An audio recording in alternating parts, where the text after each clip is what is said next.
இன்னைக்கு திரு மு.க. அழகிரியோட மகள் கயல்விழி வந்து பாத்தீங்கன்னா திரு ஜோசப் விஜய் தமிழக முதலமைச்சரை தலைமைச் செயலகத்துல சந்திச்சாங்க.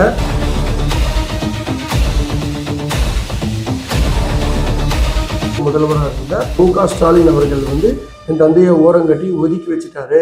ஸோ என் தந்தையை வந்து முறையான ஒரு மதிப்பு இல்லை, கட்சியிலேயே அவருக்கு மீண்டும் பதவி கொடுக்குறாருன்னு ஒரு பிரபல வார நாளிதழுக்கு வந்து ஒரு பேட்டி கொடுத்துருந்தாங்க. தன்னோட சொந்த வீட்டுக்கு போறதுக்கு வந்து யாருக்கு தாங்க இஷ்டம் இல்லாம இருக்கும். நம்ம வீடு, நம்ம வீட்டுக்குள்ள நம்மளை விட மாட்டேங்கிறாங்க, நம்மளை வந்து இப்படி அந்நிய மாதிரி வெளியிலே வச்சிருக்காங்க அப்படின்றது வந்து கண்டிப்பா ஒரு கஷ்டமான ஒரு விஷயம் தானே. கரெக்டா 2014 வந்து பாத்தீங்கன்னா கலைஞர் அவர்களால் இவரை வந்து டெம்பரவரியா வந்து பாத்தீங்கன்னா சஸ்பெண்ட் பண்றாங்க கட்சியில இருந்து.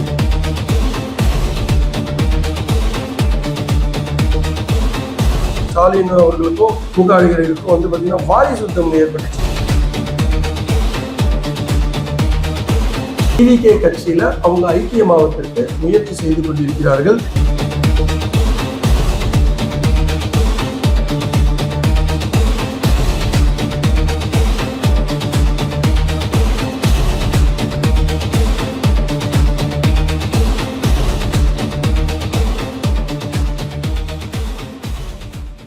வணக்கம் அன்பு சொந்தங்களே.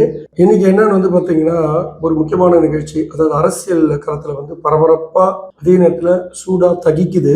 ஸோ வெளியிலயும் பாத்தீங்கன்னா பயங்கர வெயிலுங்க. அதுக்கு ஏற்றாற் போல இன்னைக்கு திரு மு.க. அழகிரியோட மகள் கயல்விழி வந்து பாத்தீங்கன்னா திரு ஜோசப் விஜய் தமிழக முதலமைச்சரை தலைமைச் செயலகத்துல சந்திச்சாங்க.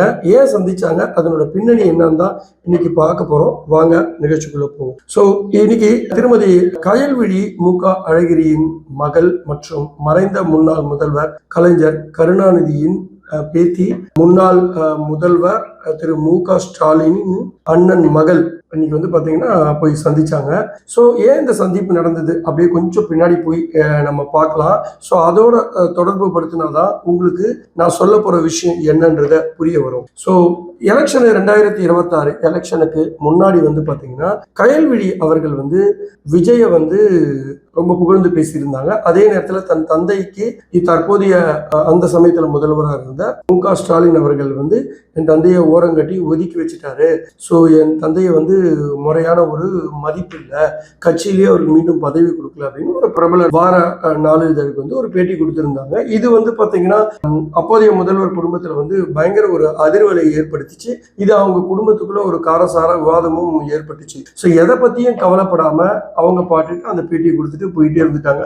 நாட்கள் சென்றது. அந்த ஏப்ரல் 23ஆம் தேதி அன்று திரு அழகிரி அவர்கள் வந்து ஓட்டை வந்து போட்டுட்டு வெளியில வரும் நிருபர்கள் கேட்டதுக்கு ரொம்ப ஹீட்டா இருக்கு, இந்த எலெக்ஷனை பார்க்கலாம், பொறுத்து இருந்த ரிசல்ட்டை பார்க்கலான்ற மாதிரி சொல்லிட்டு நகர்ந்துட்டாரு.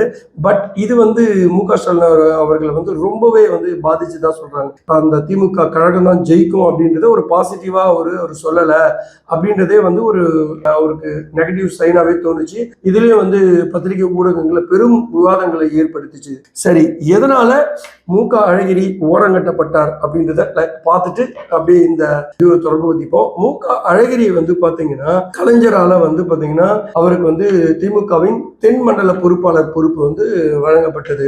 ஏன் அப்படின்னா திருமங்கலம் இடைத்தேர்தலில் வந்து பாத்தீங்கன்னா அமோக வாக்கு வித்தியாசத்துல வெற்றி பெற்றதுனால கலைஞர் ரொம்ப உச்சி முகந்து அவருக்கு திமுகவுல தென் மண்டல பகுதியோட அமைப்பு செயலாளர் பொறுப்பு கொடுத்தாரு. இது எந்தெந்த பகுதியெல்லாம் உட்பட்டது அப்படின்னா மதுரை, தேனி, கன்னியாகுமரி, தூத்துக்குடி, இந்த பகுதியெல்லாம் வந்து ஃபுல்லா பாத்தீங்கன்னா அது தென்மண்டல பகுதியோட அமைப்பு செயலாளராக இருந்தாரு.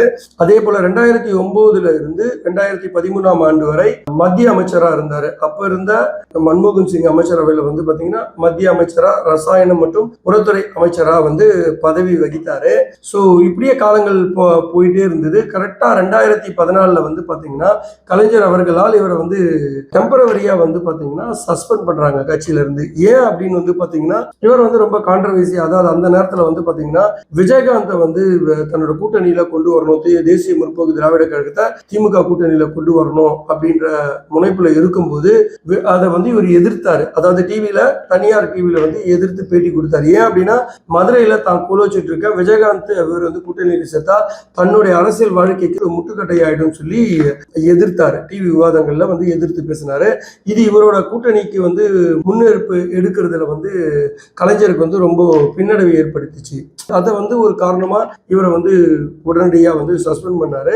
ஸோ அது ஒரு காரணமா சொல்லப்படுது. அதே நேரத்தில் வந்து பாத்தீங்கன்னா இவர்களுக்குள்ள ஸ்டாலின் அவர்களுக்கும் முக அழகிரிக்கும் வந்து பாத்தீங்கன்னா வாரிசு யுத்தம் ஏற்பட்டுச்சு. ஸோ அப்போ இதுவுமே அவங்க குடும்பத்துல ஒரு பெரிய உரசலா இருந்தது. இதெல்லாம் காரணம் வச்சு என்ன பண்றாரு, முக அழகிரி அவர்கள் வந்து அப்போ எதிர்கூட்டணியில் இருக்கிற வைகோக்கு ஆதரவு கேட்கும்போது மறைமுகமா வந்து ஆதரவு தெரிவிப்பது போலவும் அப்போதைய பிரதமர் வேட்பாளரான நரேந்திர மோடியை புகழ்ந்து பேசுனதும் இதெல்லாமே வந்து பாத்தீங்கன்னா கலைஞருக்கு கடும் கோபத்தை ஏற்படுத்துது அப்படின்னு சொல்றாங்க. திடீர்னு 2014 வந்து ஒரு நாள் வந்து கலைஞர் அவர்கள் வந்து அழுதுகிட்டே வந்து பேட்டி கொடுக்கிறார் பத்திரிகையாளர் முன்னிலை. என்னன்னா, காலையில என்னோட மூத்த மகன் முக அழகிரி வந்து என்னை கடுமையான வார்த்தைகளால் திட்டிட்டு என் மகன், அதாவது இளைய மகனான திரு மு.க. ஸ்டாலின் அவர்கள் இறந்துருவாரு அப்படின்னு அவர் சொன்னதாகவும், ஸோ இதை வந்து கண்ணீர் மல்க பேட்டி கொடுத்துட்டு அவரை கட்சியின் அடிப்படை உறுப்பினர்ல இருந்து பர்மனண்டாவே எடுத்துடுறாரு. அதுக்கப்புறமா வயது முதிர்வின் காரணமாக உடல்நிலை சரியில்லாமல் அப்படியே கலைஞர் அவர்கள் வந்து மறைவுக்கு பின்னர் மு.க. ஸ்டாலின் அவர்கள் வந்து கட்சியின் தலைமை பொறுப்புக்கு வந்து முதலமைச்சரும் ஆயிடுறாரு. ஸோ வந்ததுலேருந்து தன்னுடைய அண்ணனுக்கு வந்து எந்த விதமான கட்சியில முக்கிய பொறுப்போ பதவியோ கொடுக்காம அப்படியே காலங்கள் சென்று கொண்டே இருந்து அவருடைய மகனை வந்து கட்சியில சேர்த்து எம்எல்ஏ சீட்டு கொடுத்து மீண்டும் அவரை துணை முதல்வர் ஆக்குனது, இதெல்லாம் வந்து அழகிரி குடும்பத்துக்கு வந்து கடும் புகைச்சலை ஏற்படுத்திச்சு.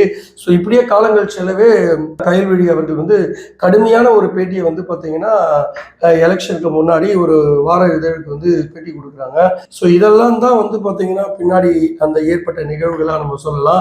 இப்போ ஏன் அவங்க வந்து திரு விஜய் அவர்களை சந்திக்கணும்னா, எலெக்ஷனுக்கு முன்னாடியே திரு விஜய் அவர்களுக்கு ஆதரவா பேசினாங்க இல்லையா? ஸோ அதோட தொடர்ச்சியாக இப்போ வந்து மரியாதை நிமித்தமாக சந்திப்பு நடந்ததாக கூறினாலும் இதில் பலவிதமான அரசியல் பின்னணி இருப்பதாகவே அரசியல் விமர்சகர்களாலும் மற்றும் பொதுமக்களாலும் பார்க்கப்படுகிறது. ஸோ எதுக்காக இவங்க பார்த்திருப்பாங்க அப்படின்னா, டிவிகே கட்சியில அவங்க ஐக்கியமாவதற்கு முயற்சி செய்து கொண்டிருக்கிறார்கள். அதோட தொடர்ச்சியாக தான் வந்து பாத்தீங்கன்னா இவங்க இன்று விஜய் அவர்களை சந்திச்சிருக்காங்க. இன்னும் முக்கியமா சொல்றது என்னன்னா, வருகின்ற வந்து உள்ளாட்சி தேர்தலில் வந்து மதுரையில இவங்க போட்டியிட போவதாகவும் அங்க இல்ல மேயருக்கு இவர்களை வந்து, அதாவது இவர்களை வந்து மேயரா ஆக்குவதற்காகவும் பேசப்பட்டதாக கூறப்படுகிறது.